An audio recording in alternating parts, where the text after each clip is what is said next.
What's up? What's going on? This is Ed Gallows, the Fight Site MMA podcast.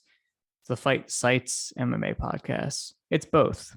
We possess it, and it is branded by us. Anyway, I'm joined by Weili Zhang, who maybe I should start letting him do the intros. I don't know. They've been getting worse. What do you think? Nah, I think they're good. I'm just kind of thinking about the details because I don't know whether we've branded it as the Fight Sites or as the Fight Site MMA podcast. I think But the official title is the fight. Damn. I don't want to check. I should know this. I should know this. I don't know. it's both. It's fine. I don't care. It really, if anyone tried to take over like the Fight Site and where we're actually the Fight Sites, I'm pretty sure the courts would strike it down because it's too close. They're like taking our We copyright. exist as a legal So corporation, so exactly. that should have some degree of protection of our name. And I know But all the rules, yeah, so you're the watch out for that. you know some Wow. rules. We got some lawyers. We know stuff. So yes, dude, back Yeah. off. But yeah, before we start, I just want to get this out of the way. So post fight pod made a deal with me that I had to shout them out if Makhachev beat the crap out of Hooker, and he did. So I'm going to shout them out now. Our friend Trey is on there, so go check him out. The guy who tagged me on Twitter was not Trey, but I've heard he's also very smart. So yeah, go check him out. Say But his yeah, name at that's going to be it. least. It's Armin, I believe. But Nazarian. yeah, Armin Nazarian. Yeah. He's a good Yeah, guy. you're welcome. He told me to shout out the pod and not him. So I'm sorry, Armin, No, but there's your shout out no, as he well. I gets a would have been shout more out. generous. I would have been more generous if it was about anyone except Islam Makhachev. But Like, listen, so no, Trey doesn't get enough credit for being the nicest man alive, but I would say relative to the amount of credit that Trey gets, I would say Arman also doesn't get enough credit for being extremely nice. He's you can tell why they're friends. They're very similar. So shout out to both of even you. outside the fact that both of them are friends with everybody. So Mm, just like us, we're very mm, pleasant people, and that's why we're friends with them. yeah, You know, yeah. It's just natural that we we all come together you in know, this way. birds of a feather. Am Yeah, I right? yeah. That's But what they say. yeah, aside from that, definitely go check them out. Great people. Yeah, we're here to talk about UFC 267 and 268. Two very good events, surrounded by enough, glop on the weeks before and the weeks after that we're very thankful for them. So yeah, fun event last week, I'm and not hopefully another thankful. fun one next I'm time. ungrateful. Yeah, I'm kind of I'm gonna ungrateful. complain. Here you go. Ready? I mean, No one wants to I'm do it. Everyone's like, "Wow, we've been complaining about how bad the cards have been, and then there was two really good cards back to back. This is great. This is what we asked for. Not me. Take a week off. If you're gonna do something this good, you should take some time in between for us to process it, and mostly so we can create content about it before just more good fights happen on top of it, and it that's becomes also even true. harder to keep up. Not that we produce that much content anyway, but if you were someone who was content minded, you'd be like, geez, chill. I need to make stuff, and it's nice to have less than like 4 or 5 days to do that. Come on, just Then again, relax a little like how bit. many content-minded people exist that actually take a good amount of time to do that? You need Like, that content grind set, sure, to yeah, I mean, succeed the in vast life. majority of people they're just writing search engine optimization articles like 300 words long. So I Imagine can't doing blame the that. UFC for Couldn't that. couldn't be me. Couldn't be me. Never I've done never that. done it in my life. But yeah, but anyway, we have a quite hectic schedule. So for any Patreon questions that we have, it's going to be later. But Yeah, you can yeah, relax too. Wait your turn. yeah, but UFC 267. So I guess it's your call, Ed. Where do we start? We start with the best fight in the card, which was the main event of Peter Yan versus Corey Sandhagen. Nah, I faked you out.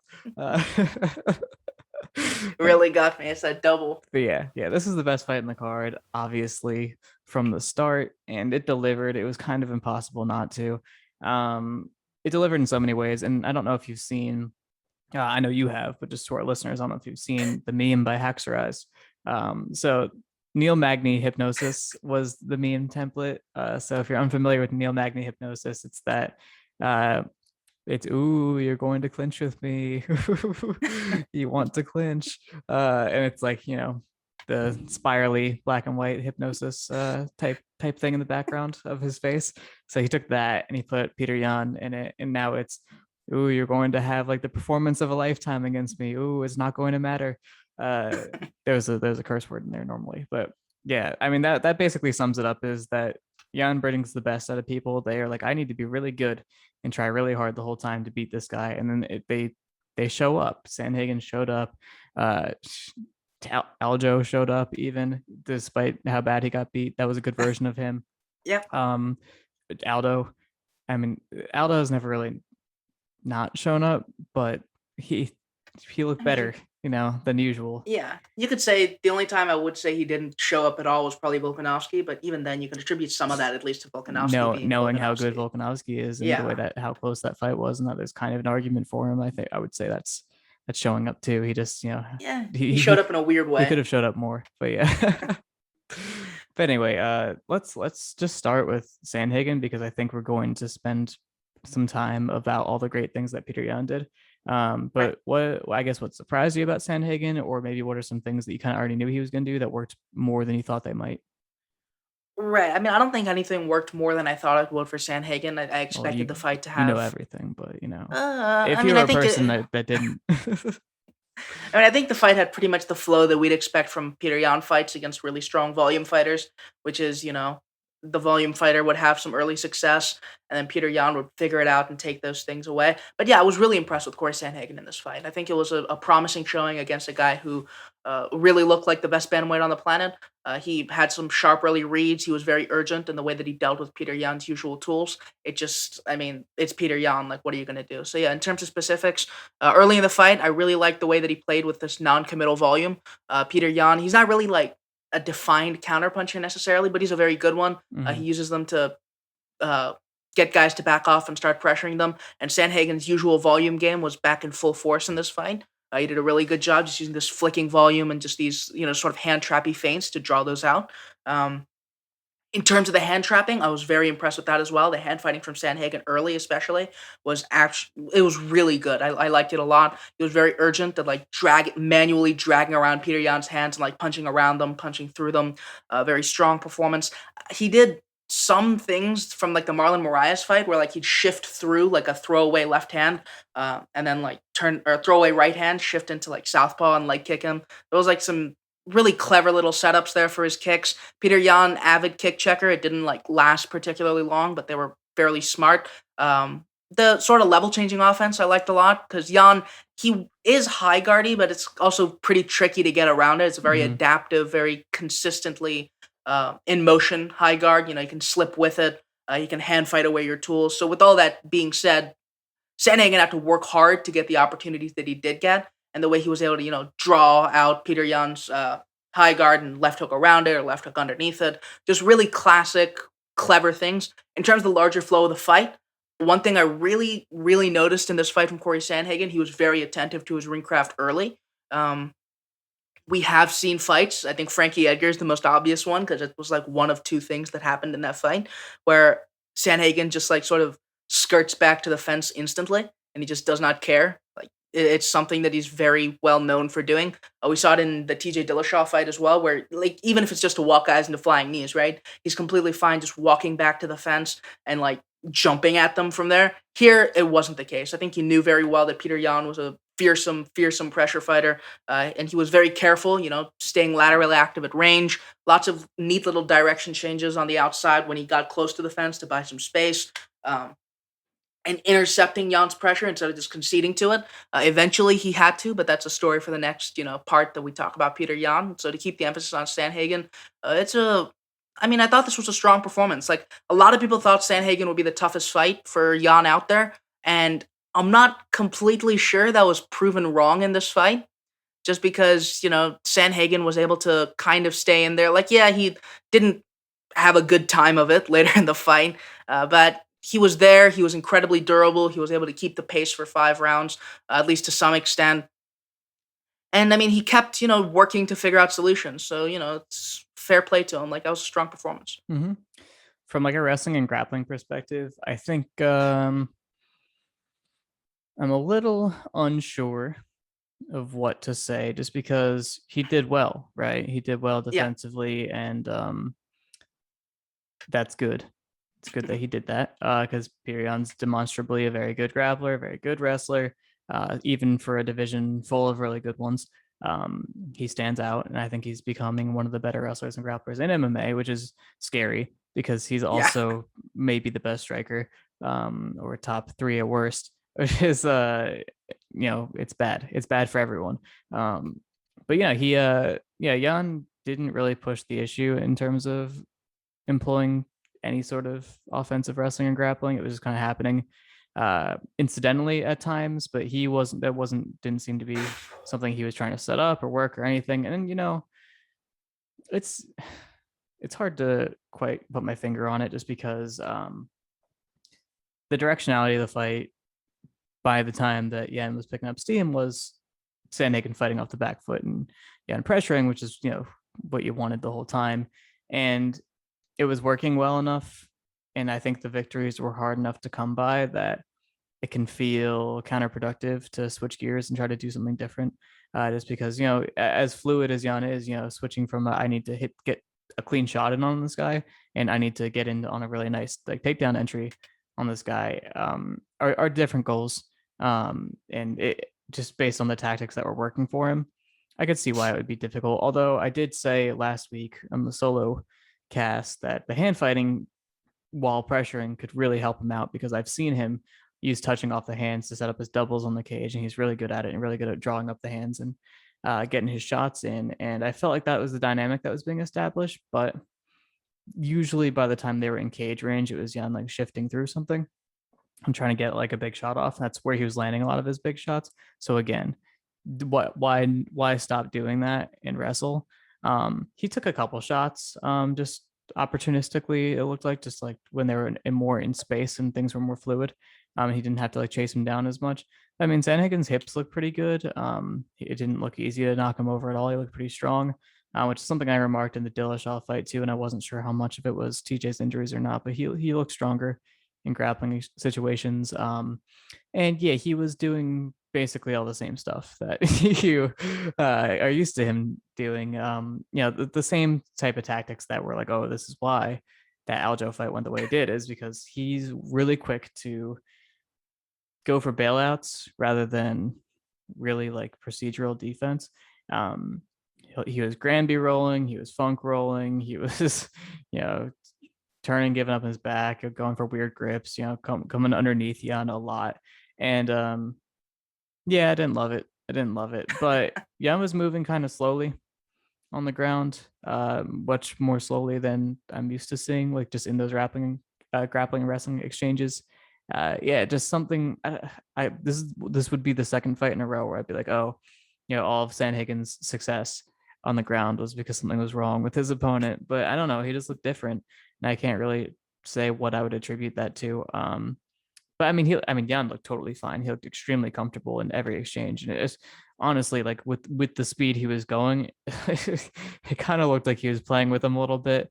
He was going for kind of risky positions, like he was going, in wrestling, I call it a Merkel. He's putting that hook inside, to hit these go behinds and change his control. He has some more of that Merkel control. He's doing stuff like that, kind of giving some play into Sandhagen continuing to be able to scramble with him. So it was just like, I'll have to watch it again from that perspective, just because those exchanges were, they were totally fine for both of them, honestly. I think they both ended up looking pretty good in each of those exchanges, but there were just some weird things happening where I was like, I'm not sure why this is different this time. And the other thing that gives me pause from that perspective is Sandhagen started taking a lot of shots on Yan, and I'm not quite sure how to feel about it.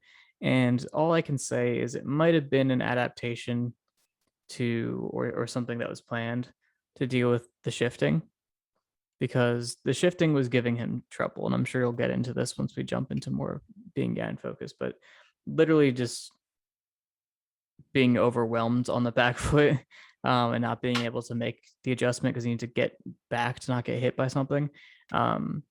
That seemed to make him pretty uncomfortable, and that's something that, as his legs started to go as the fight went on, it became easier and easier for Jan to just track him down that way. And that's kind of where he started shooting more. So I think it was a response to being less comfortable in those situations than he was early, because his shot was terrible. It looked like Aljo's shot. He was just bending over. but like I said, he looked strong. Like it just looked hard for Yan to completely like break with him or turn that into a more offensive position. I was just surprised based on the how sloppy the shots he was taking were, like that Yan wasn't doing worse things to him for trying after we had just seen him clown Aljo for the same thing, and like you're gonna assume that Aljo's gonna feel stronger in those situations. So I don't know what exactly it was. I also think that Yan has a pretty good poker face, and we talk about motor, right? He's different. He's different because he is an endurance athlete, but the way he fights is so intense. It's really high effort. Like he throws hard. Yeah, mechanically he's good, but he throws hard. Like he pursues very high intensity exchanges, and they happen a lot. So that you need to have multiple types of endurance for that to happen, and to be able to pick up the pace as you go over 5 rounds is just the most ridiculous thing.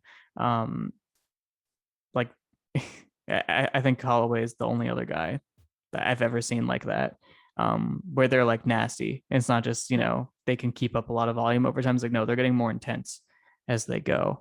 And that's like the first thing I ever noticed about that guy. Watching him, like the first time I saw him in a 5 rounder, I was like, oh my God, like this is going to be so hard for people to deal with. And yeah, sure enough, it's extremely hard to deal with. Anyway, um, yeah, considering that, I actually think Sandhagen tired him out a lot. So that's another point in his favor, is I think he was actually wearing it, and was feeling the pace of the fight and the difficulty of the fight, because I think it's one thing to go full tilt when you're getting the exchanges you want and they're competitive and it's hard and you're dealing with someone who's very tricky, similar to the Aldo fight, but it's a much more stable target. Even though I think Aldo's defense is better, it's just different, and it's not like you have to track this guy down as much. It's like he's there, but he's just going to make it really, really hard for you. Where Sandhagen often was not there, so I think it's just hard to catch somebody like that. And he really, really wanted to. He was chasing him down. He was chasing him down the whole time. So Yeah. I think that made him tired. That's my point. Yeah, I think all that's fair. I think another athlete who I'd say is similar in terms of cardio is Dustin Poirier, just because I don't think Hmm. Max is the sort to swing super hard, but Poirier, like Jan, he's like shifting through half the things he's Yeah. throwing. And that's not even like a lot of them are very intentional shifts. A lot of it's just I'm throwing super hard and I need to catch myself. And with that, he's going 5 rounds very easily. And even with that, you have like them looking like they're slow, not them, Poirier looking like he's slowing down and just like instantly just being in another gear somehow. So just insane freak endurance. But yeah, I think it's interesting. Live, I commentated this one with Fanyo, and he mentioned that one issue that Sandhagen had with Aljo was just the frame of Aljo. Like Sandhagen's used to doing a lot of like janky long boy things, and that would be there against Peter Yan. It wouldn't necessarily be there against Aljo, who's also massive. And as soon as you give up your back, he's just gonna be there with his massive long boy legs and Yeah. just lock them. But yeah, that's what happened in the Aljo fight, at least partly. And Jan, it's a different story even on the ground. Like even with Jan looking like a demonstrably better wrestler and grappler than Aljo, different things are going to work with him. True. And Sandhagen's style is very different to Aljo's. Like he's more willing to go through really energy intensive scrambles, as you mentioned. But yeah, I also think the tall boy thing sort of worked out with the clinch conversions because we didn't see nearly as many with Jan in the Yeah. in the open as we're used to. It's just as you mentioned, right? Jan had to seriously track Sandhagen down to get to these places. So if he was close enough to end up in one of these clinch conversions, usually like he was running forward and Sandhagen was running back. So it was just easier to just, shift through and hit him. There was one really nice one. I think it's one of those clips that everyone was sharing where like Jan sort of shifted into him, Sandhagen back straight up, and there was just one really clean clinch conversion where like Jan jabbed in, proactively ducked a spinning back fist, ended up in the clinch and like socked him to the body. Hmm. That one was nice, but overall there weren't as many, and I think it was just because Sandhagen, the only way that Jan could push him back a lot of the time was just going, fuck it, I'm going to shift at you, and Yeah. it worked. Like it was a good plan, but yeah, insofar as Jan's striking.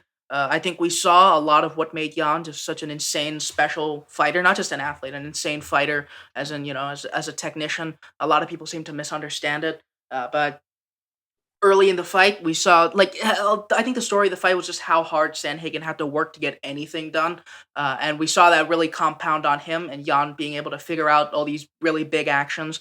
So I mentioned earlier, for instance, like Sandhagen's big direction changes. That was a thing that he did actually super well. Changing directions against the Yeah. fence or angling off as he threw. Dillashaw fight And too. yeah, I mean, that's something that Sandhagen does really consistently, right? With the exception of maybe the Assunção fight where he was the one on the front foot, pretty much all the things that Sandhagen does, they rely on him stepping in, angling off. That's most of his defense. But against Jan, like he tried it a lot and he did it a lot. It's just that Jan started tracking him down really, like, the way that pressure footwork works. And it's not something that we've discussed in detail a lot just because there aren't that many good pressure fighters, is that it takes a lot of really small, precise steps. And Jan was taking these really small, controlled steps into range, drawing out these direction changes, and really harshly punishing Sandhagen for them in a way that I don't think anyone is really capable of doing to Sandhagen in that same way. One exchange that I really remember was Sandhagen pulling off these really slick direction changes against the fence. Jan just feinted in. Sandhagen went one way and went the other, and Jan just cut him off with a right hook and a right body kick at the same fucking time. It was insane. Like, just an amazing pressure performance from him. We saw, I think, in the third round, Sandhagen started pulling off that angling stuff. Jan just pivoted off his rear foot and hit him with an uppercut. And he did that like two more times in the fifth, That's the like heat 30 seeker. seconds The heat apart. seeker uppercut. I was like, how is he landing? Just insane. He was turning in the middle of it. Mm. And Sandhagen's so big. Like, I don't understand it. Like, you should not be able to land uppercuts like that. It's insane. But yeah, like, that was kind of the story of the whole fight, really, is Jan's defense was so insanely strong. He was, yeah, the high guard, but also all the hand fighting really messed with Sandhagen's ability to build on anything he was doing. He was slipping really well. His positioning was on point pretty much all the time, where Sandhagen could never like angle around him to get to a good angle. There were some times early in the fight where I think Sandhagen's, his approach just flustered him, which is fair.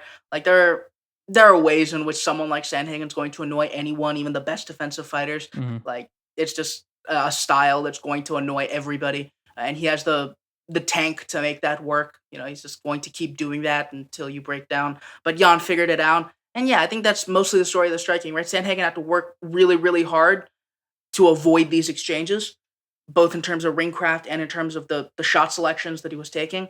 And when he ended up there, it was just brutal. And I think a lot of it wasn't just the good habits of Sandhagen that Jan punished. It was the big bad one that I think we noticed against TJ Dillashaw as well, which is those big linear retreats. We saw Dillashaw track him down with these big shifting combinations several times, and that's one thing that Peter Yan is historically very good at.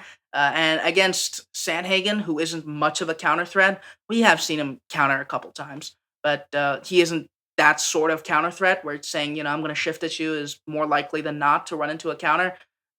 Jan was able to kind of feast later in the fight, just sort of shift at him, draw out these big linear retreats where Sandhagen would like break stance, bring his feet together, and just clack him with the lead hook. Lots of stuff like that. So yeah, Jan just put everything together just brilliantly. It was a tremendous fight. And I think really everything we expected came together. Like Sandhagen was able to put together a lot of these really clever, neat, layered exchanges, but the strategic fight fell into Jan's hands way too easily for him to have much of a shot. Mm-hmm. One of my favorite dynamics of this fight was the things that were happening in the more open space exchanges where,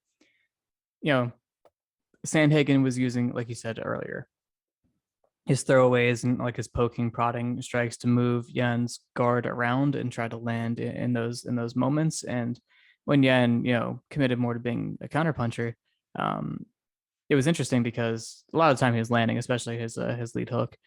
He was checking him a lot with that, and his follow ups often missed. But when he started going to the body, he was way more accurate there. So that's one adaptation that really made me happy. Is if someone's going to back up with their head back, you need to go to their body and you need to kick, and he did both. Yeah, Jan's counter body kick was insane in this fight. He was That was all landing the over him. entire thing. Yeah, Yeah. he was all over him with it. So that was really the only adaptation he needed. Is this guy's going to try to lead on me? I'll back him up with the counter, and then I'll hit him wide with something round. Body shot, body kick, doesn't really matter. Or go high. He went high as well. And he started going high, spinning, which how dare you? But that's round. That's rounds. That works. And I don't even think the time that he knocked him down, I didn't think it was like one of those things where he moved him into it from the side. I think he just caught him. He just had the range on it, and he was backing up and he found it. Anyway, that dynamic was really cool, and Sandhagen did a lot of neat stuff as well, where he was like not just gonna back up right after you try to swing on him, so he'll like because once he'd established that Yan was going to overswing on some of these, he shouldn't pursue every single time. There was a cool thing that was happening where it was like Yan would go like really big, lead hook, and try to follow up once, and then maybe like plant and stop or something like that. And Sandhagen was like giving him the counter bait, backing up, planting, darting back in with a like a jab or a straight, and those were some of his best shots of the fight. Honestly, was he got to intercept Yan a little bit, which he was not able to do nearly as much when it was Yan saying, "I'm pressuring you now. I'm going to track you down," because he's careful. You know what I mean? But as a counter puncher, he was a little bit more eager. So that was like one of the only times you could really tell that Sandhagen was like setting him up and playing with him, getting counters in, which is interesting to think about in terms of okay, who can beat Yan? It's like maybe it is someone who can play that game with him, and counter him, but you have to get him in a different kind of fight, I think, to counter him. I don't think it can be like I'm going to wait on you and you pressure me and I'll counter you. No, Yeah. don't do that. And another part of that is that whole dynamic was very interesting, but Jan kind of killed it by saying, all right, this all happens because you do your poking prodding setups and you get a lot of free movement while I wait. I'm just gonna hand fight with you while you do that. I'm just gonna get a little closer, and I'm gonna be all over your hands. I'm gonna pull on them, and I'm gonna move them out, and I'm gonna do all these little things that make you feel vulnerable and make you want to back off. Which Sandhagen's pretty careful himself. You wouldn't think so because like he does get hit a decent amount, but that's because he's trying difficult things, Yeah.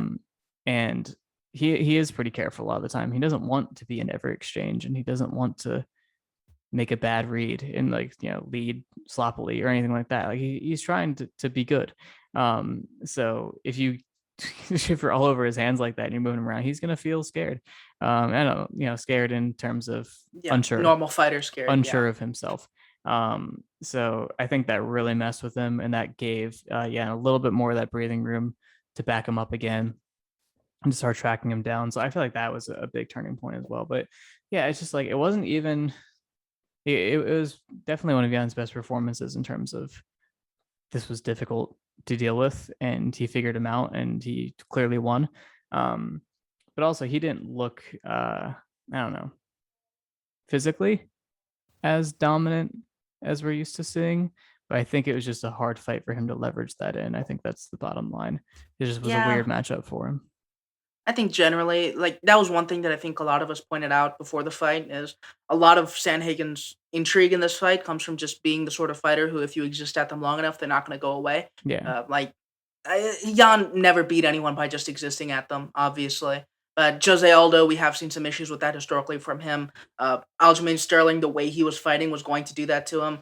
Um, like Sandhagen, he was going to be there the entire time, and he was going to be able to play that sort of volume round winning game consistently over 5 rounds. And Jan, he's as you mentioned, he's an endurance athlete. Like, yes, he's super strong. Yes, he's a great puncher. Yes, he's a great athlete in every way. But his biggest edge in a lot of ways is his pace.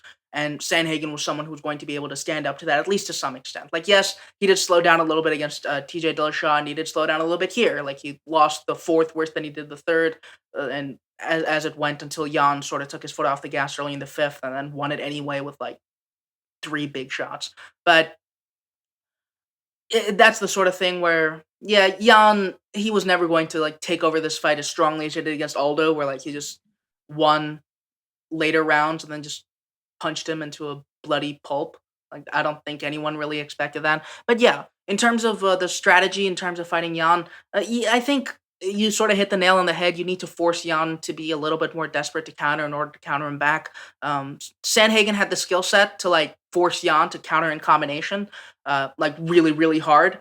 Jan does that pretty consistently, but the big thing with Sandhagen was that, yeah, he'd come in with something really non-committal, but he'd back away really quickly. So for Jan to catch him, he'd have to A, counter kick, which he did that a bunch, or B, counter in big flurrying shifts, which if Sandhagen had the skill set to like draw that out and then like sit down in the middle of the shift and counter him, that'd be something really interesting for me to see from Peter Yan or from a Peter Yan opponent. But Sandhagen could do the first part, but not the second. Which, I mean, honestly, I'm not really surprised by that. Those are two very different skill sets for fighters.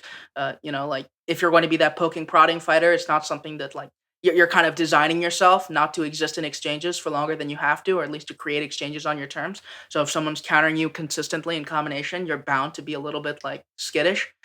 Which I mean, it's fair. Like Sandhagen's game isn't being in exchanges in the same range as Peter Yan. So I'm not surprised by that. But yeah, I think there are. I don't.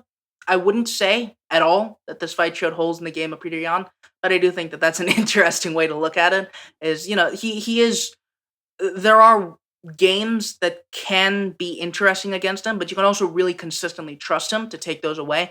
I think one thing we saw, the hand fighting was also really interesting because, as you mentioned, it took away the sort of poking, prodding game. We did see Sandhagen sort of deal with that sort of issue against Rafael Assunção a little bit, where he went with these long rights and long uppercuts early in the fight to work around the hand fight. But I think the difference again was that Assunção was trying to walk him into counters, Yeah. and it gave Sandhagen the time to sort of regain the initiative and work around it. Jan, he was on him. And if Sandhagen tried to go for these like big around the guard shots, Jan would be there to draw him into these big exchanges, counter him very hard, deal with that commitment appropriately. So, very clever performance from both. I was very impressed by both. Just really, really strong fight. hmm One more little thing, because we've spent like it's been a while talking about this one, deservedly so, but it's been a while. People might be discouraged in the future to hit Peter Yan in the body because he can just tank everything, but you have to for Yeah. multiple reasons. One, because you need to score on him. You can't not hit him. Like this, you're more likely to hit him in the body, so you should hit him in the body because you need points, no matter what. You don't bank on finishing him. I don't know if that's possible. So you need points. You need to hit him in the body, and I mean, it works. It does work. Like just because he can tank everything and you won't like seriously affect him doesn't mean it's not working. Like I said, I think he got tired. I think he got tired in that fight. Like for him, that was tired. Which oh my god, ridiculous. So Yeah, I mean, for both those guys look gassed by their standards yeah, by the end. yeah. They Oh, worked hard. Sandhagen, short notice. He was feeling it, which is just that's crazy that that's their version of that. But yeah, anyway. So lots to think about from that fight, and I'm sure there's gonna be a lot more said about it from our end as well, because I think people are chomping at the bit to say stuff about it and write stuff about it, and I think Tumen already did on Tengar Dome. Yeah. So yeah, it's a gold mine. So that happened, and then the actual last fight of the card, the main event, was the light heavyweight title fight, and I was very respectful last week of this fight, and You shouldn't have been? Is that no, the I think because I was right. I was right. I was right that Jan, and we've been saying this for a while, is okay. So the big bad fight on Jan's resume, because he has bad losses, but the really bad one is that he got top gained by Gus. That's really bad. So he got top gained by Gus. He got taken down like once per round, and just was on his Yeah. back the entire round from then on. And I think there were fights where grappling happened in them a little bit after then until now, but you really didn't get another look at it at all. And it's just like, okay, we have no idea if he can do stuff off his back yet. Because that was he couldn't do anything. He didn't have get ups. He just had retaining Stalling. guard. Yeah. So I knew that. And we knew that Glover can wrestle and knows how to get into these situations. And if he gets on top, like, yeah, if Gus top games you, you're dead, you're done. So it's just like, I knew that. Like we all knew that coming in, like that this was possible. It's just like, okay, but also Glover gets rocked every fight and is 42, and Jan hits hard and is pretty smart on his feet. So this should work out. So let's start with why didn't Jan knock him out? What were you seeing from him that was making it difficult? And what was like surprising you about Glover's defense, perhaps? Because I definitely have things to say about Glover's offense, but if we want to start with that. Yeah, I didn't really see anything surprising about Glover's defense, I guess. The big read I had on this fight was just like afterwards, it was just kind of sad for me. And I know a lot of people were happy for Glover. I think Yeah, that's fine. I understand. It's just narratively, it bugs me. It's like the most light heavyweight outcome to ever happen. Well, Like, the train goes Jan, Izzy, Robert Whitaker. So it's just like, that's what you felt, maybe even subconsciously. You're just like, oh, this hurt. This maybe. hurts Robert Whitaker somehow. Yeah, I think that's true. But I also think that the big thing for me is that, like, you could really see Jan Blachowicz improving fight to Yeah. fight in It a can be lot of about Jan too. It ways. doesn't have to be just Yeah, about Rob. like in terms of light heavyweights, I think Jan Blachowicz is one of the few that I've really grown to respect just because of that improvement. Hmm. Um, you could really see it in that Israel Adesanya fight. You could see he put a lot of work into his craft, and that's really rare to see at light heavyweight, especially at this age. He worked really, really hard to contain his most destructive instincts and to become a sharp, clever fighter who could win some tough fights. And on the other hand, you have Glover Teixeira, who only started winning consistently after the Jones fight, after he fell off physically completely. It was not the sort of thing where he made big improvements whatsoever. And I'm being kind to him when I say he won these fights off heart alone.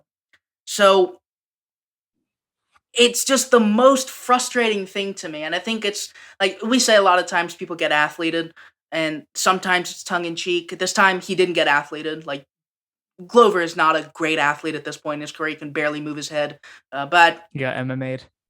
yeah, it's just irritating to me. It's like I get why people are happy that Glover was able to overcome his physical limitations, but the Yeah. fact that this guy was able to not really improve, get actively worse, in fact, win fight after fight at light heavyweight, and be the only guy at light heavyweight who bothered to really improve, like, it bugs me. But yeah, that's basically my big read on the fight. In terms of what happened, it just Jan doesn't have real ring craft on the back foot. That's really what got me. I don't know whether it was just this fight because he was freaked out because of the wrestling and didn't know how I to think buy that was a space big part without of it. big blitzes.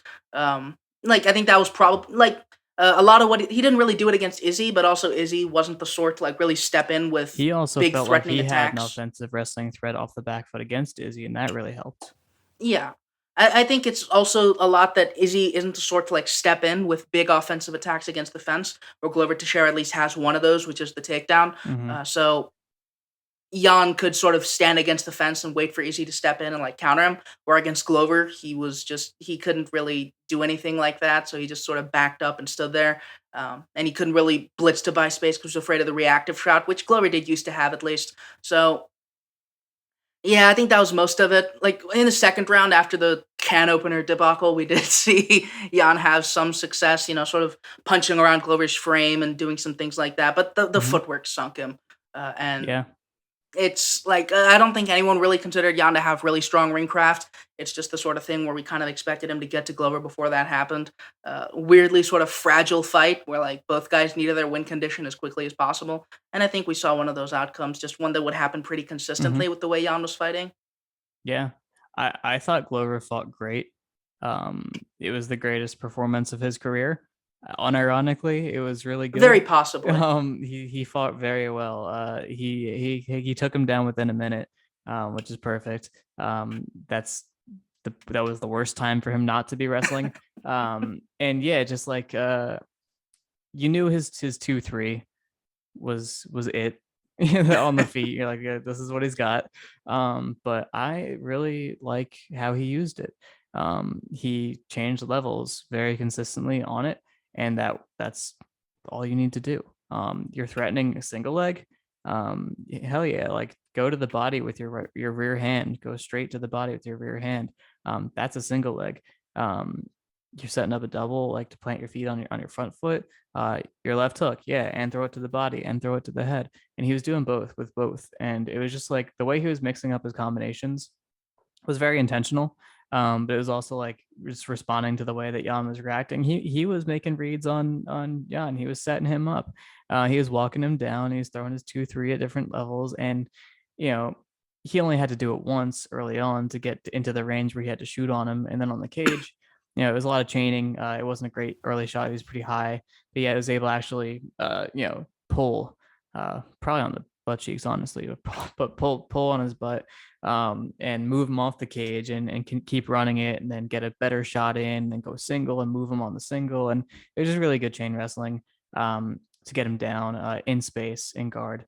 And then, I think Jan regarded, actually. I think he took him down to a more dominant position, but he regarded, and then Jan was like, I'm not going to try to get up because it's the first round, and I'm just going to conserve my energy and, hold him down. And apparently he gassed himself out doing that because he looked really Man, tired. can Uh, openers suck, dude. I hate them. in the second round, Jan looked really worn out. Like he didn't look like he was breathing super heavy, but his arms looked heavy and his legs looked heavy from grappling, which I'm just gonna say it's a mental thing. It was like an adrenaline dump. I've been there. Like you have better muscular endurance than that, but you just fry your arms like trying to grab onto something. Like just because I think Glover probably felt really strong on top of him. He's like, oh my god, and it was just like desperately trying to hold on to him. I think that happened because he just looked like he was not totally there anymore physically after the first round, and then he was like trying and he was like doing okay work. But I mean, as soon as Glover took the front foot again and was doing all those things I was talking about, the 2-3, which that was it. That was all he was doing with it. He was doing it while moving forward, and he has a already fairly hunched stance. So Yama's like, I cannot go to the ground again. So he was really freaked out by all the level changing, and it backed him up, and he was like gun shy, and he was trying to find counters, and it was throwing him off, and he started getting nailed. And yeah, Glover was hitting him clean with every right hand he threw. Then the left hook landed, and he was beating him up. And then he got back in on his hips and he put him down again. And then Yama was like, I need to get up immediately because I'm so screwed. And he just gave up a terrible position and paid the price for it. And yeah, Glover fought exactly the way he needed to, and it wasn't that complicated. And if Yan was better, I think he would have dealt with it. I think that's the bottom line. It's I want to be sad for him because obviously I have a lot of reasons to want to respect him, and I do respect him. But he's kind of bad. So That's very true. that's the kind of the bottom line is that happened to him, and that's not really something you would be able to write off. If that happened to a fighter you consider to be elite, you'd be like, wow, their stock has fallen so dramatically in my eyes. Imagine if Max Holloway, like not even Khabib, like a comparably Darren Elkins. Yeah. let's go with it. But just imagine if he got taken down early in the first round of a 5-rounder with Darren Elkins, you'd be like, that's pretty bad. But then if he was just done after that, you'd be like, no. If he was so freaked out by that, I know it's different. Darren Elkins is definitely not a very flattering example, but I think it's accurate. I do feel the need to criticize Jan Blachowicz because I think it's fair. It wasn't good. It wasn't a good performance, and I hope he gets better. But that was a hole he had years ago, and he still has it, and it's a pretty big one. So yeah, that's not good. Yeah, I think that's fair. I mean, I don't think the point with Jan Blachowicz got a lot better. I don't think it should be conflated with Jan Blachowicz became good. I think it's very easy to conflate the two. For a light heavyweight, he became quite good. In a general sense, I wouldn't necessarily say that. Of course, this really brings up the question: is Israel Adesanya good? Which I don't really. That's a complicated question. I'm not going to go into. The question is, at what size do fighters become good? Is it Robert Whittaker's size and no bigger? Is it heavier than 155? I don't know if it is. Is Kamaru Usman good? We're about to find out. Yeah, that's a good point. But yeah, I think it's just more about their trajectories for me. It's like I wouldn't say Glover Teixeira is good at this point either. He fought a good fight, He but fought a great fight. He's probably a bit too physically declined for me to consider good right now. He's gonna get them Arlovsky to your chin regrowth. That might be actually kind of fun. Yeah, I think it's just more about the trajectories. Like it's Jan Blachowicz. Like I don't know. It's weird not to make a bigger deal out of it than it is, if that makes sense. Like you see a light heavyweight trying. Not even a big deal. Yeah, so you see a light heavyweight trying, and you're like, wow, this guy's trying. Maybe we should like him. And then he immediately goes and does something like this. Like why? It feels so futile, and I'm just tired. How many times do I have to teach you this lesson, old man? Yeah, I mean, I've never fooled myself into caring about light heavyweight before. I didn't care about light heavyweight as a division before, but maybe seeing him actually beat a great striker at striking for a good bit of time, it tricked me. Yeah, and that's something that Jan will always have, but this was not the performance that flattered him. Let's say that. Matchups, they're a thing. They're a thing, as we know. All right, I'm gonna do a couple. I'm just gonna hit him right now, rapid fire.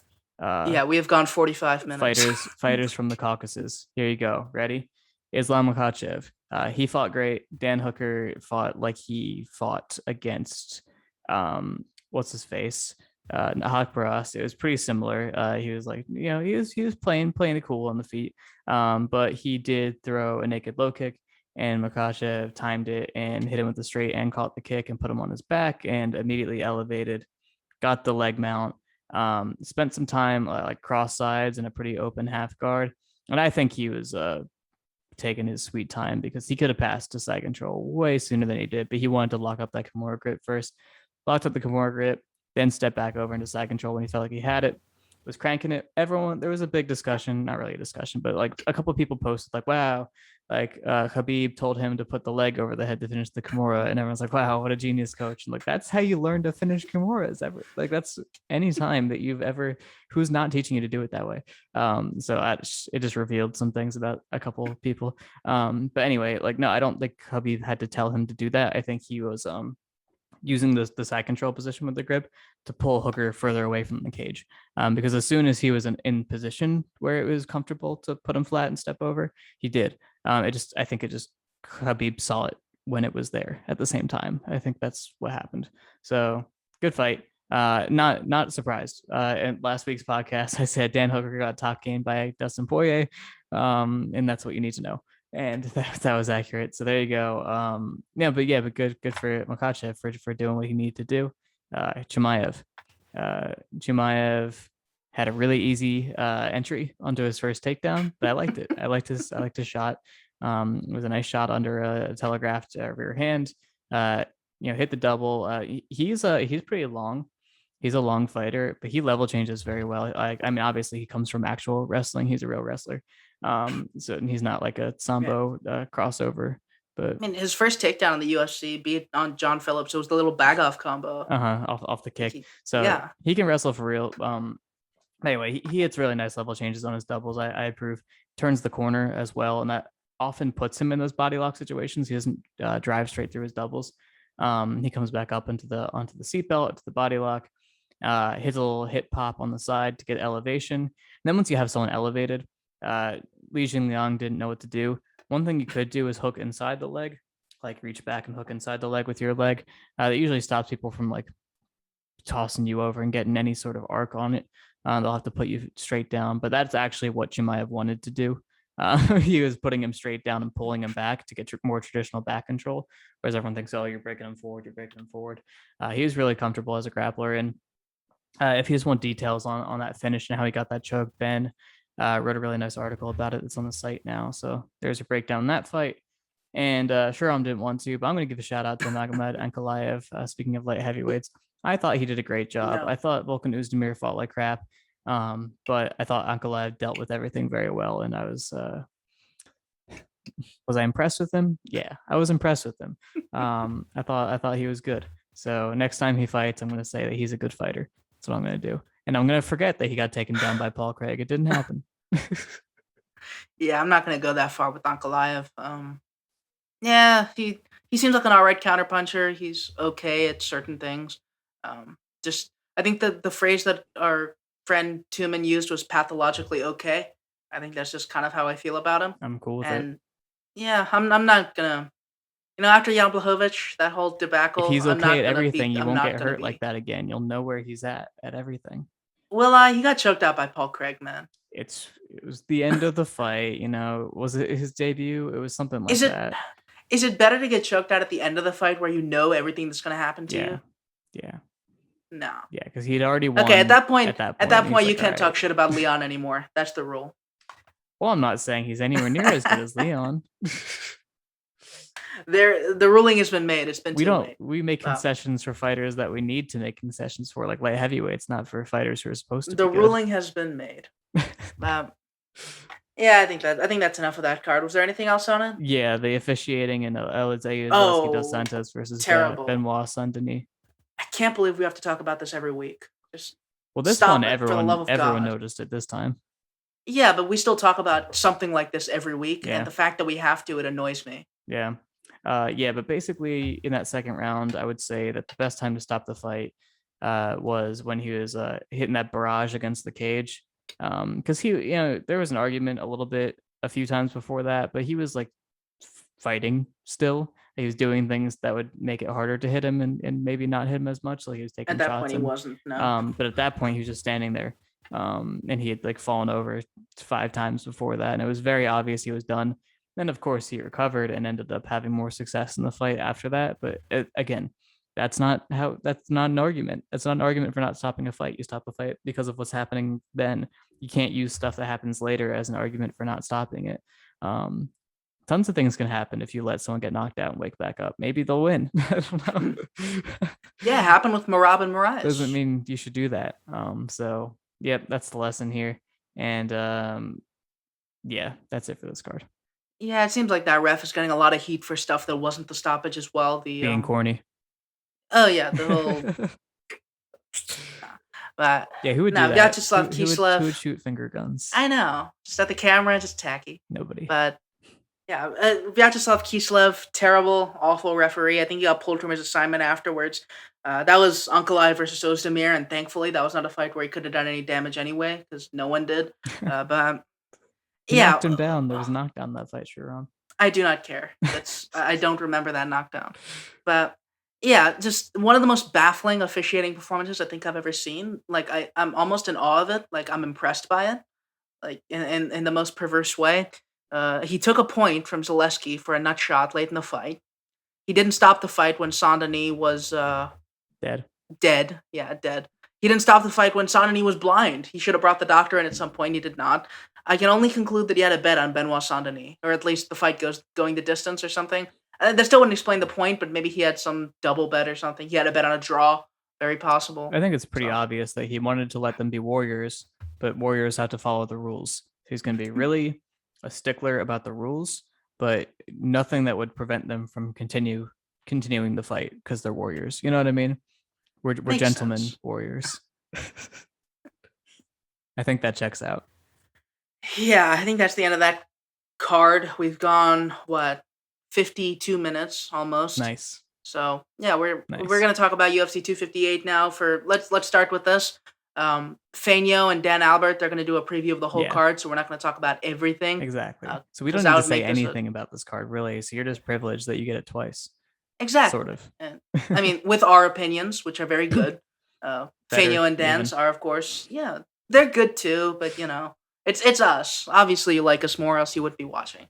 But yeah, let's start with the important ones. So not Usman Covington. That's not one of those. Let's start with Gaethje-Chandler because that seems like the most fun one. Yeah, and luckily we've done the analysis for this fight already. There's a video and podcast out there called the Round Robin of Violence. It's about all the different ways that the top UFC lightweights at the time, which are the same, would match up with each other. It didn't change. It's still the same people. Well, there's Dariush. That's the real one. Yeah, we'll include him in the round robin. So we've done the analysis for all of these fights before. The first one to take place was Chandler versus Oliveira, and now another one is happening, and Poirier Oliveira will be happening, and now this one's happening. So they're all happening, which is great, except for Gaethje versus Poirier 2, which we need. We need that. Well, and Gaethje Oliveira, but And that's Gaethje Oliveira, that may which not we don't be need. happening. We don't need as Yeah. much. Anyway, so it's interesting to think about in terms of wrestling, just because of I think I wouldn't quite say we learned anything about Gaethje's wrestling in the Khabib fight. More Yeah. confirmed what I already thought, which is that it's the same that it was in the Luis Firmino fight. That's not a good sign in It's the itself, is it? same. He had the same strengths and weaknesses as a wrestler as when he fought Luis Firmino, but at least this time his eyes were open, so it wasn't as easy to shoot on him. But the things that he was good at, which was pulling things into upper body situations and being strong in the clinch and easy to shake people off once he pulls you up. Great there, iron hips, but really bad at dealing with people changing directions on him. Really bad on it. So like it was very simple. When Khabib did get an entry that we weren't expecting off the kick, a reactive entry to turn the corner and take his back. And Michael Chandler does know how to turn the corner, and he does know how to set up his takedowns. He does shoot singles as well, and there's a lot he can do. So I think there's reason to be a little bit afraid of Chandler wrestling Gaethje, but I also think that they want to hit each other really hard in the face. It looks immediately, and I think that favors Gaethje massively. Yeah, I think my take on this fight was always that Gaethje might be a little bit too durable to lose it outright. Yeah, It's like there's a good chance he struggles a little bit, but I also don't know if he'll actually lose it. I think the biggest issue with that obviously is going to be that Chandler isn't the most durable guy out there to the face, and he's the most durable guy out there to the leg. And Gaethje likes to hit both, as is well documented. So yeah, that's going to be my expert analysis. But That's really, pretty good. um, yeah, I think the thing with Gaethje is going to be for me like back foot Gaethje. I still don't have a tremendous read on what he does against uh, I don't know, people don't square up in his face, I guess is the way that I'm gonna put it. Like we saw the Cowboy fight go the way that it did, and we were like, well, that's just Cowboy squaring up at him, and Gaethje countered him instantly. And then we saw the Ferguson fight go the way it did. We're like, wow, Gaethje looks really good. Maybe he can do this against people who don't square up in his face. And if But he that's did somebody it against Khabib, walking into him consistently too. yeah. But I Mhm. mean, he did it against Khabib, who was also walking into him consistently. But like a little bit of tact Yeah, but kind of then he just didn't screwed it stop up. walking into him after he hit him. So he's like, oh no, what Yeah. happens next? Yeah, and it's also that like Khabib is a lot more conservative as a pressure fighter. Yeah, The wrestling threat, I think, it freaked him out, and that's not something that entirely goes away with Michael Chandler. right. I think it's interesting because also if Gaethje is inefficient on the back foot in that fight as he is, or in this fight as he was in that fight, Chandler is actually super good at hurting guys into stuff along the fence. Like that's Hmm. something that he does very consistently. Yeah, We saw into the hooker fight. I mean, Gaethje's no hooker. I don't know in every he way. do be Um, hooking like this. That's a good point. Good point. Wrist Um, hooks. yeah, but I think like if we see Gaethje like circling in those wide arcs that he did against Khabib, that's something that I think Chandler can take some consistent advantage of. Where if Gaethje pressured, I don't think that's nearly as available, and I think Chandler would just fold very quickly, or at least there'd be a good possibility of that happening. You'd either fold to the leg or fold to the face, as it were. So I don't know. I don't. I've said it a lot for Gaethje. I don't like his new approach all that much. I think it's like solid against a certain kind of fighter, but I'm not sure whether Chandler is that kind of fighter. Because like he's gonna burst forward at you and be there to get hit on the counter. We saw in the Oliveira fight even, but he is also fairly decent at setting up his offense. He's fairly decent at pushing guys back, and I don't know. I wouldn't say he's close to either Khabib nor Tony in terms of like the way he moves forward, but he does like have a stance consistently, and that's the sort of test that I need to see Gaethje pass. So I don't know. I think this is a fight that Gaethje ends up winning, assuming he doesn't just get wrestled easily. But who knows? It's gonna be He could still win crazy. even if he gets wrestled easily. That's also true. Yeah, I mean Chandler's a pretty good control artist, and he can also do damage. But I think Gaethje's saying I'm going to be athletic and get up. It'll work. Um, Yeah, that's possible. he'll probably get mat returned a bunch, and maybe it'll hurt him at one point. I wouldn't like if Gaethje gets slammed on his head at some point in this fight. Like it wouldn't surprise me. But also, if you like told me beforehand, like one thing you can know about this fight is that Gaethje gets slammed on his head, I'm like, oh, he could still win. Yeah, it's not like he can't win, even if he gets wrestled. So I think that puts things pretty heavily in his favor, and just like the longer it goes, the better. Um, yeah, maybe depending on the way that it's going. If it's just Chandler beating him up, then no, it's not going to go well over more time because Chandler's not going to gas out winning.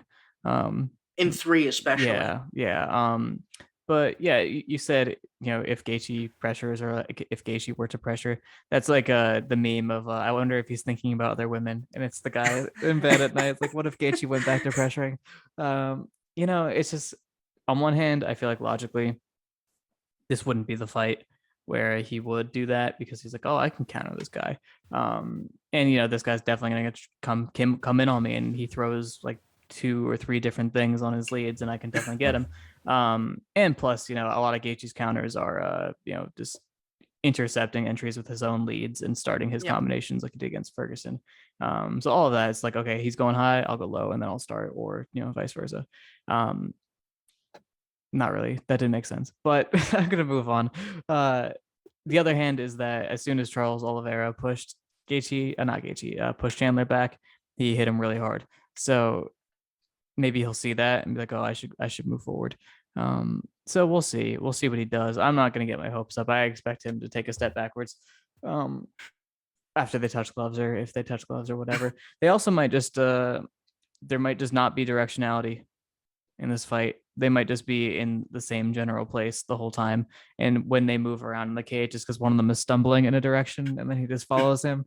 And that's how they Yeah, I think arrive at locations. I think that's the sort of fight that favors Gaethje a lot. Yeah, But yeah. yeah, I think Chandler's the one who really needs to enforce a direction here. But I don't know. I'm rooting for Chandler. I don't know why.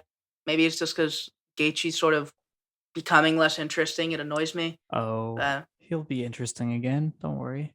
he may be, but It's he's been also one. less interesting than he It's used to been be. one fight where it was like this was really a bad idea and you did bad. Uh, That's only happened once. yeah, but I also think that like right after Ferguson, we also kind of called it like if he like backfoot Gaethje looks solid, but also like pressure Gaethje I would kill miss these him. people exactly I as miss hard. him. That's Yeah, what it that's basically is. what it is.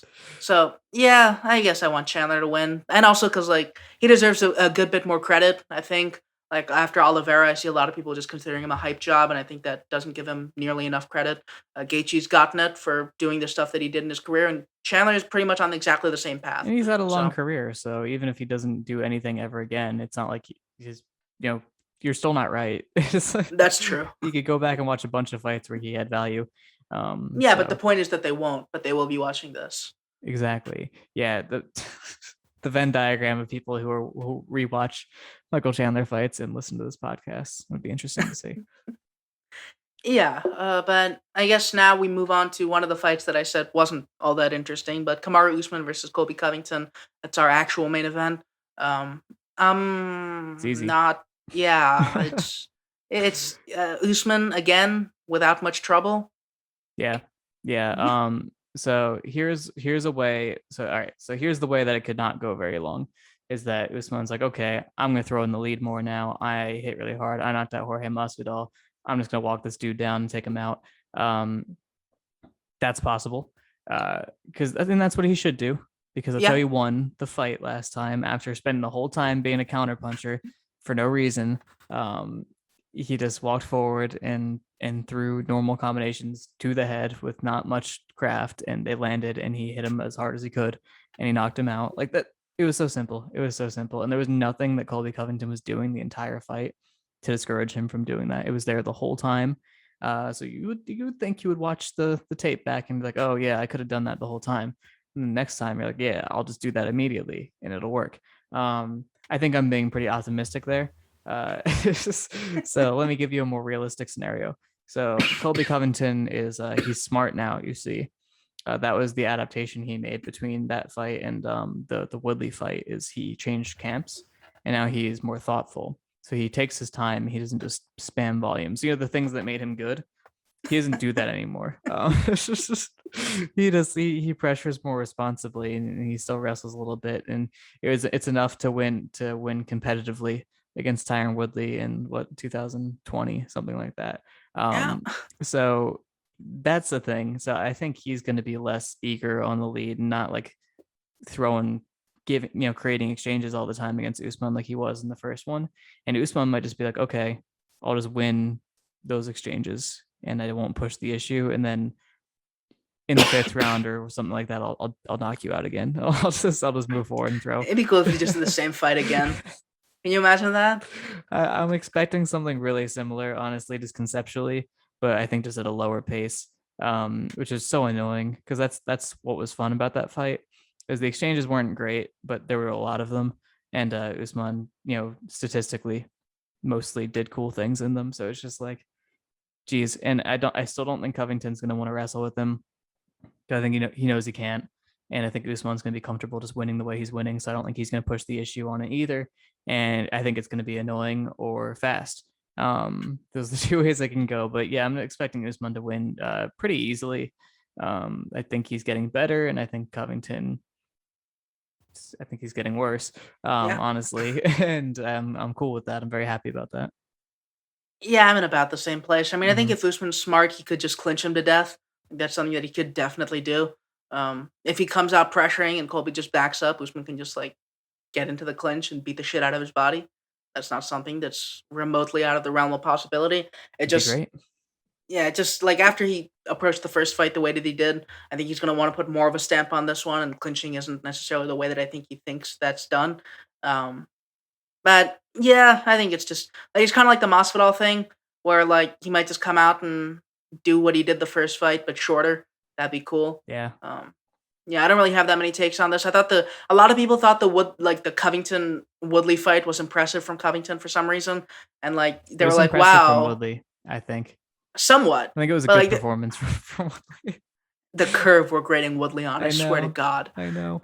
Yeah, but like they were like, "Wow, he threw 2.5 times the punches that Woodley did." I'm like, "Wow, you're saying he threw 2.5 punches?" It's like, shut the fuck up. But it's just I thought that was pretty bad. He won by finish, but also like the fourth most impressive win people got in MMA over Tyron Woodley from the years 2019 to 2021 by far. Like Unironically. you're Unironically. having so many qualifiers there, and you're still not able to beat one person. Just no, but yeah, it's a bad fight for Covington. It always was a bad fight for Covington. Um, like if Usman was a jack dude who'd gas, that'd give him a route, but he's a jack dude who doesn't gas.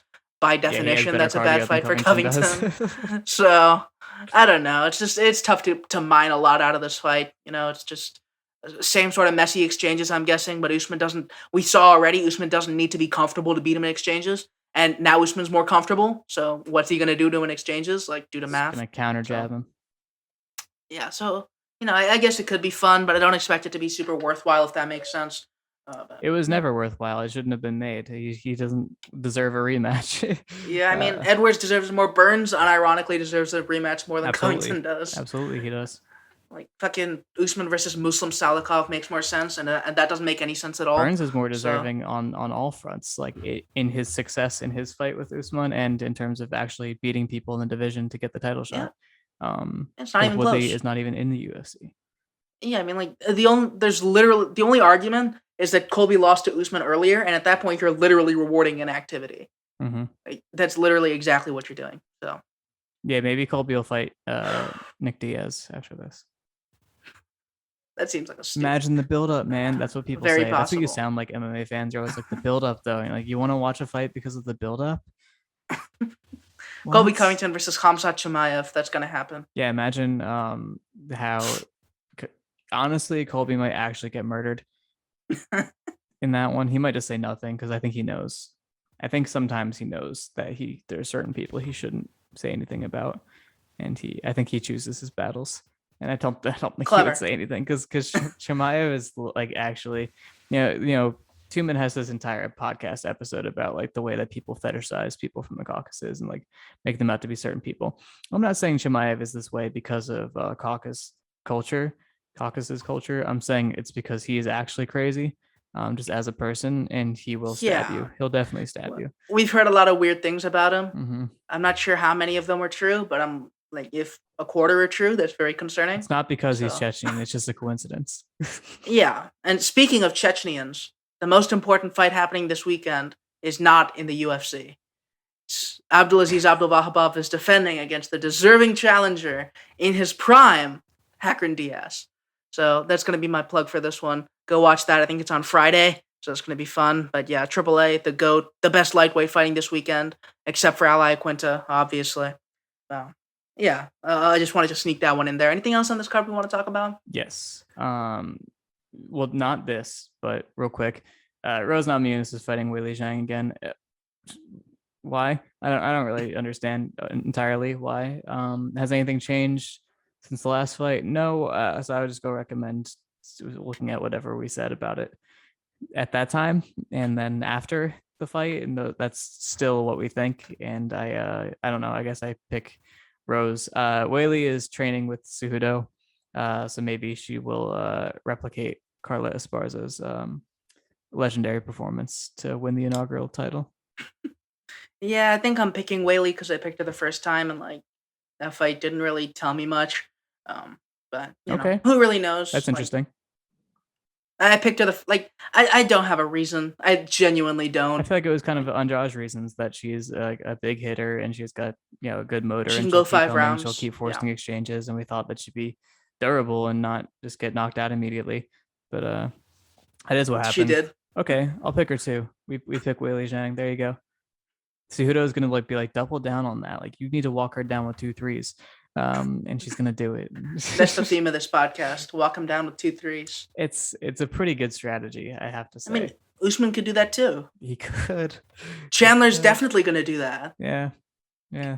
Hey, maybe they could even jab. I don't know. I'm getting crazy, changing it to 3 strikes. I know that we're doing really well with 2, but if you jabbed as well, I think that would really spice things up.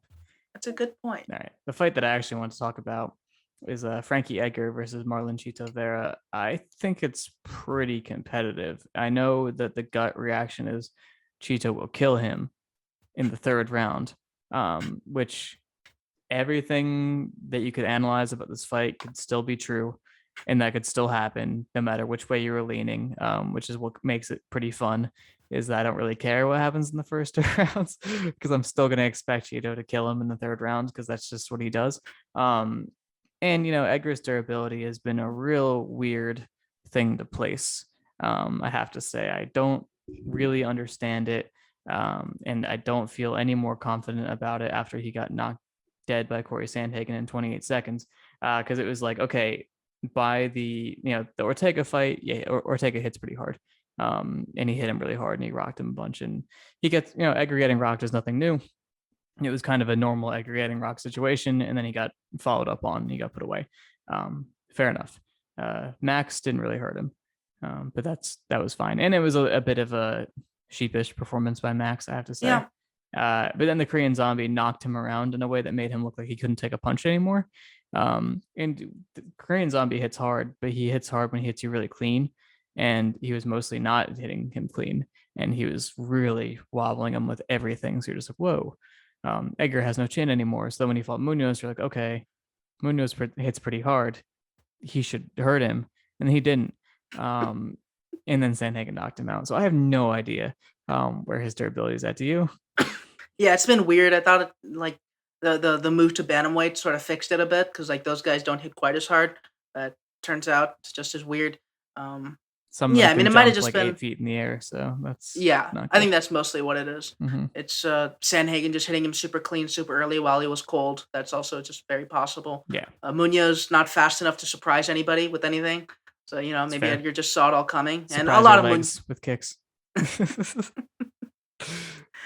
I mean, yeah, I think a lot of Munoz's work being attritional work, that's also something. So who knows? But yeah, in terms of this fight, I don't really have a strong read on it either. I think it's gonna be weird and fun. Um, yeah, that's pretty much my entire read. I don't really trust Edgar to wrestle all that effectively anymore. Not after the Cub Swanson rematch. That was Well, ugly. Uh, I am of 2 minds when it comes to that. That's kind of what I wanted to mention was just that yeah, Cheeto can wrestle a little bit, He's fairly competent in that regard. He can go offensive as well, and he's a good grappler, a better grappler than wrestler, I would say. So I don't feel like he's in trouble in those terms. But the Aldo backpack is interesting. The Aldo backpack is interesting because Edgar, can still get to his shots pretty consistently. His setups are pretty safe for him to get some sort of like single leg at least. And he was doing that against Munoz, and Munoz was limp legging, and Edgar was prepared for that, and he actually showed a lot of urgency in getting seatbelt or getting to the back outright when people limp leg, which is one of the counters to that defense. Um, and something that you should be prepared for if you're going to shoot a lot of singles. You should be prepared for people to limp leg, and you should get right to the back, and you should work those chains and work those transitions. And he was doing that against Munoz, and Munoz is also good once you're in that situation. He was peeling the hands, and I don't think Edgar took him down genuinely the whole time, but he got closer than I thought he was going to. So I don't know. Just Edgar being a good wrestler and a good control artist, I think that maybe he could slow this fight down pretty considerably if he's able to get to his shots reliably and make those transitions and get to good positions, which he really might be able to do. If he's like hanging out on a single leg against the cage, if he's trying to do too much there, I could see that being like an elbow territory type of deal where he's getting hurt there. I'm just going to assume like he can get hurt in most situations. I feel like it won't be at range because I think he's going to stay pretty far away. It's going to be annoying. But yeah, I think once they're in exchanges or even in grappling sequences, I think he might get hurt in those. So I think he'll probably try to approach it that way and just kind of minimize how often they're exchanging and just try to time things pretty well to wrestle. So I think he's got a path. But I also expect Chito to get better at dealing with it and to track him down a little bit better over time. And by the third round, he'll be building up some steam, and that seems like it's going to turn into something. Yeah, I think I don't know. I don't have a read on this fight at all, just because I don't know much about wrestling in general, but also about these two people's wrestling at this point in their careers. It's just an incredibly weird fight. I think it's a perfect fight to make, honestly. Like, it's a really good fight, assuming that you actually gave Edgar the Munoz fight. Like, it's very sensible. It's just weird. Like, I don't know. I think Cheeto does have kind of a tendency to fall into weird grappling situations that like don't necessarily favor him. So that's another route. Like, remember the arm triangle he tried to hit on Andre Ewell when Mm-hmm. he was like standing up? He just sort of fell to his back and spent most of the round there. That sort of thing could cost him pretty deeply against Frankie Edgar, who can at least maintain top position pretty consistently. But I don't know. Like, the striking, I don't have much of a read on either. I think Edgar's pretty kickable at this stage in his career, but he could probably dissuade that with the takedown threat a little bit. Uh, Vera, decent counter threat as guys step in, and Edgar's going to be stepping in hard. That's what he does a lot in like his entire career. So that check hook and the jab could be a factor, but also like Edgar's done a decent job working around it, even as recently as Pedro Munoz. So who really knows? Yeah, it's a weird fight. I think 3 rounds, it probably favors Edgar as a Oh less yeah, durable party who's less likely to build. definitely. But I don't know. It's good matchmaking though. I'm cool with it. But yeah, just that's it for actual analysis on the card. But just some shout outs. I think Alex Pereira, I don't know how you actually say it with the Portuguese pronunciation, but um he knocked out Israel Adesanya. He is a glory champion. I think he was. Did he lose the belt to Vakitov when he was leaving? I Yeah, think he did. yeah, he did. Yeah. But both their fights were pretty close. But he's making his UFC debut, so he had some MMA fights a while ago, and Kyle McLaughlin did an article basically saying like, is he good at MMA? And the answer was The no. answer wasn't good. It Yeah. was that he was not good at MMA.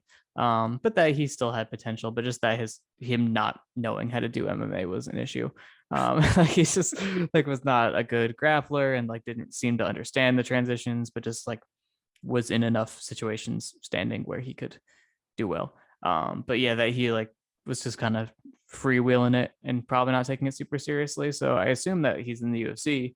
He's taking it pretty seriously, you would hope. And he's fighting Andreas Michaelides. Yeah. who I, I believe that's the guy who fell out of the cage when Modestas Bukauskas elbowed him a bunch. hmm, Uh, I don't know anything else about his game. he's had Probably meant to be sort yeah, of a he's had two. feeding. He's had two fights in the UFC, and Yeah. I don't know if I've seen them, but Has he won either? yeah, he won the most recent one against KB Buller. That dude. That's the guy who got knocked out by a breach jab in the year of our Lord 2020, I think.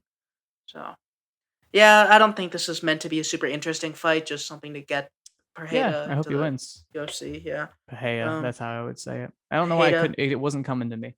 All right, there we go. Other shout outs. Bobby Green. Bobby Green's Ally fighting. Quinta is the real shout His out. the Khabib defeater. Ally Quinta will be his opponent, but I think Al just in it for the paycheck these days, man. I don't think he's got the heart. You know, the will and determination to win he showed against Khabib. You know, the one of the hardest effort performances of all time. Like a guy who really wanted to win that fight. You know, just I've never seen anything like it. So I don't think that desire is there anymore from him. So I think should be interesting because I think caring is both good and bad against Bobby Green. Um, you know, because him like clowning you is going to bother you if you care more. Yeah. Or it'll fire you up and get you into like a really awesome fight like it did against Fiziev. But I also think that not caring is also a good idea because then you can just kind of hang back and not give him a ton to work with because, um, Then you can end up with a weird split decision. I think Green gets better later in fights when he's got more time to figure things out. Yeah, Al also doesn't have that like I'm gonna run you over right away potential. You know, although like Dustin Poirier did that, but it's not like you can just athlete him because again, Fiziev would have if that was possible. So yeah, Yeah. I'm picking Green pretty comfortably, right? Yeah, I probably will, but I want Al to win because I like him Because more it's than I funny. should. Yeah, I also think that Al versus Lee 2 is one of the greatest fights of our generation. Like, genuinely, it's uh, just so good. It's uh, tremendous. you Yeah, like, you're never gonna convince me of anything otherwise. It's so, as a total package, it's like a fucking movie. I love it so much. But yeah, I think off a long layoff, it's tough to favor Al, just because he started to look a little bit worn by the Hooker fight, and Green is consistently going to be there in terms of volume. He's not like a super hard hitter, but he can like hurt people, and he's very durable, in fact. And Al isn't that sort of dude. As you mentioned, he's not going to run you anyone over very quickly. And the guys he has done that to tend to be like really old and bad at this point in their career. So yeah, I think it's probably going to be Green. But I hope Al tries really hard and steals one, so I can say he's better than Fiziev. Here are my wishes for some of these other undercard fights. I hope Phil Hawes and Chris Curtis both have fun because Phil Hawes genuinely has improved and turned into a pretty decent fighter after being kind of like a prospect bust a few Yeah. times. He's putting it together because he's at Hoofed. That's how that goes. And Chris Kerr has been around forever. He's been solid for a long time, and he should have had a shot a long time ago. So hope they both have fun. I hope Nasruddin Imavov knocks out Edmund Shabazian because I don't like him, and I think Nasruddin Imavov has some potential just as a striker and Yeah, he only as a seems fine. striker. I mean, he did beat Phil Hawes despite being wrestled. Yeah, yeah. Well, that was. I don't want to talk about it.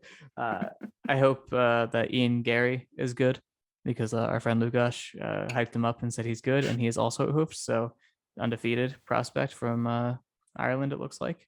So hope he's good, and I hope that neither John Vellante or Chris Barnett have heart attacks. That is something I'm really hoping for because Chris Barnett looked. He looked dire against His whole thing Rothwell. was being like, I am a surprising athlete for my size. That was years ago. That was a long time ago. He is far past those days. I don't know why they signed him. It's not funny. It's I not think it fun was short anymore. notice. I Yeah. know, but oh my god. So we'll see what happens there. My other wish is that Nelsik Bagdasaryan looks great because I like him Yeah, he and I seems think he's cool. good and he's pretty meat and potatoes as a kickboxer, but he's also very physical and seems to get it. You know what I mean? And I don't know. He's young and he looks good, and I'm ready for him. He's 29. He's not that young, but I was fooled by his record. But yeah, I'm in on Melsick. Let's go. Yeah, my only hope is that Shane Burgos and Quarantillo do a good job. That fight sounds I thought awesome. we were just ignoring them because I don't know why. Yeah. It's way too good. I know Fanyo and Dan Albert are going to cover it in detail, Yeah, but exactly. it seems like one of those super crazy fights where like a guy with a ton of insane attributes runs into another guy with a ton of insane attributes, but also like a tiny bit more polish. So it could end up like kind of messy. But it's going to be fun. It's going to be grimy. Has Hope anyone ever just like wailed on Quarantilla's body?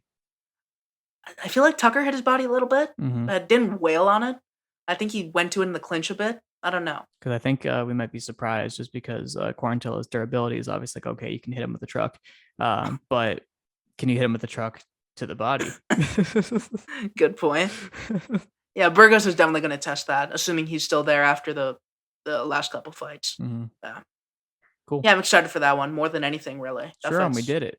We covered the yeah. cards. Wow. It didn't take that long. Yeah, looks like only about half an hour more than usual. I'm proud. If Proud of our anyone's still effort. here, thank you for joining us. Oh yeah, you're still here. You're still here. No, listen, dude. I dropped a gem on him at the end of the last podcast, and now they're like, is there gonna be something, something spicy at the end of this podcast? The answer is no, not this time. But notice You how I got say this bamboozled. time. So like that means that perhaps other times.